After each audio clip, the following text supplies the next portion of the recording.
তোমরা সবাই কেমন আছো? আশা করি সকলেই খুব ভালো আছো। আর হ্যাঁ, আমিও খুব ভালো আছি। চলে এলাম আরেকটা নতুন ভিডিও নিয়ে। তো আজকে রাতে কেন সেজেছি বলো তো? আজকে যাচ্ছি বিয়েতে। তো আমাদের পাড়াতেই একটা বিয়ে আছে, আর এত দেরি হয়ে গেছে যে বিয়ে শেষ, আমি এখনও বাড়িতেই বসে আছি। তো দেখো, আজকে এই মালাটা আর কানেরটা নিয়ে এসেছি। কেমন লাগছে অবশ্যই কমেন্ট করে জানাবে। আর আমি ভিডিওটা করছি, যদি পুরো ভিডিও করতে পারি 3-4 মিনিটের, অবশ্যই পোস্ট করে দিব। আজ করতে না পারি তাহলে তো আর পোস্ট হবে না। তো বাড়িতে আমি ভয়েসটা দিচ্ছি, এখন কোনো বক্স টক্স বাজছে না, এর জন্যই পাশের বাড়ি ধরতে গেলে তো তুলে এনে বিয়ে, তো এর জন্য বিয়ে হয়ে গিয়েছে। কী জানি বলে গোধূলি লগ্ন, গোধূলি লগ্নতে বিয়ে হচ্ছে, তো এর জন্য বিয়ে হয়ে গিয়েছে। আর আমি এখনও বাড়িতে আছি, সবাই চলে গিয়েছে, আর আমি মাত্র ঘরের দরজা দিলাম, একা একা এখন যাব। তো শাড়িটা না আজকে আমি নিজে নিজে পরেছি। আমি তো পরতে পারি না শাড়ি, আমি যেইভাবে পরতে চেয়েছিলাম বৌদিকে শুধু বলে বলে দিয়েছি, আর বৌদি আমাকে ওইভাবে পিনগুলো করে দিয়েছে। মানে আইডিয়াটা আমার, আর শাড়িটা পরে দিয়েছে আমার বৌদি, বুঝলে? তো তো চলো যাওয়া যাক, পরে কথা হবে আবার। বলতে বলতে দেখো আমি রেডি হয়ে একদম বিয়েবাড়িতে এসে পড়েছি। ও হয়ে ভুলে গিয়েছি, তার মাঝখানে একটু পাশের বাড়ি গিয়েছিলাম, ভাবলাম ওরা হয়তো বিয়েবাড়িতে আসবে, গিয়ে দেখি ওরা রেডি হচ্ছে, আসবে কিন্তু ঠিকই, কিন্তু রেডি হচ্ছে। আর আমি তারপর বিয়েবাড়ি ডাইরেক্ট ঢুকে গিয়েছিলাম। এসে আমি আমার মাকে খুঁজে পাচ্ছিলাম না। আমি পরে দেখি যে ওরা একদম খেতে চলে গিয়েছে। আর এই দিকে বিয়ে কিন্তু অর্ধেক হয়ে গেছে, মানে দু রকমের বিয়ে হয় না, প্রথম বিয়েটা হয়ে গেছে, তারপর বাসি বিয়ে হবে। তো এখানেই সব লোক দেখেছো, কত লোক। আর এটা যেহেতু গোধূলি লগ্ন ছিল, তোমরা আগেই বুঝতে পেরেছো, বা আগেই আমি বলেছিলাম যেটা গোধূলি লগ্নর বিয়ে ছিল, এর জন্য বিয়েটা অনেক তাড়াতাড়ি হয়ে গেছে। 11টার আগেই বিয়ে কমপ্লিট, একদম সব কিছু মানে শেষ আর কি। তো তার মাঝখানে একটু ব্লগটা করছি। আর আমি আগেই বলেছিলাম মোবাইল যদি ঠিক থাকে অবশ্যই আমি পোস্ট করব। তারপর মোবাইলটা আমি ঠিক করে এনেছি, তো পোস্ট করতেই হবে, এডিটটাও করে নিচ্ছি। আর আমার ভিডিওতে যাকে দেখলে সে আমাদের পাশের বাড়িতেই একটা মেয়ে, তো ওর সাথে একটু ভিডিওটা করে নিলাম। ওকে বললাম আমি ভিডিও করছি, বলে যে ফটোটা কিন্তু ভিডিও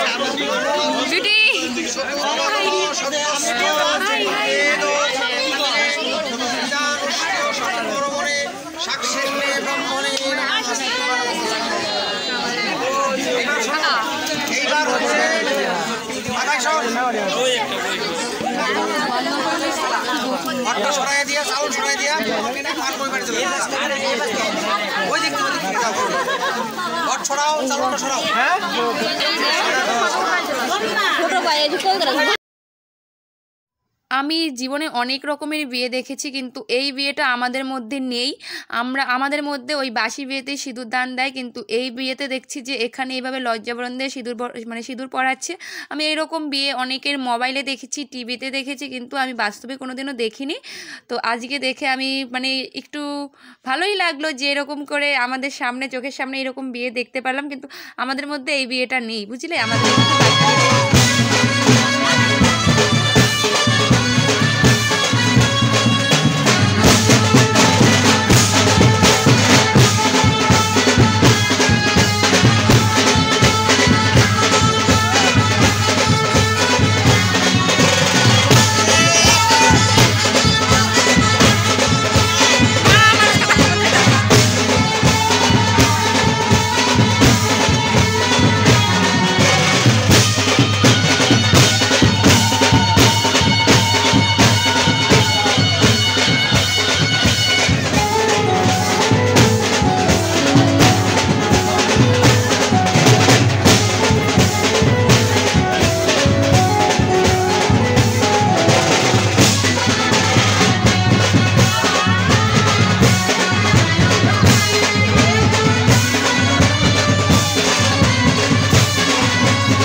তোমাদের সাথে তো বিয়েবাড়িটা শেয়ার করা হয়নি আর খাওয়া দাওয়াও শেয়ার করা হয়নি।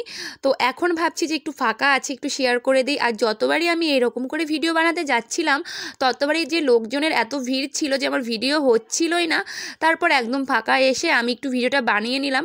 আর দেখছো সাজনাতলা কিন্তু একদম এলোমেলো হয়ে গিয়েছে, যেহেতু বিয়ে আমাদের কমপ্লিট, বিয়ে করে বরকনে চলে গিয়েছে। আর ওইদিকে সব ফুল টুল ছিঁড়ে টিড়ে বরকনেকে দিয়েছিল, তাই ওইদিকে সাদাই পরিষ্কার হয়ে গেছে। তো চলো আজকের ভিডিওটা আমি এখানেই শেষ করে দিচ্ছি। Tata, bye bye.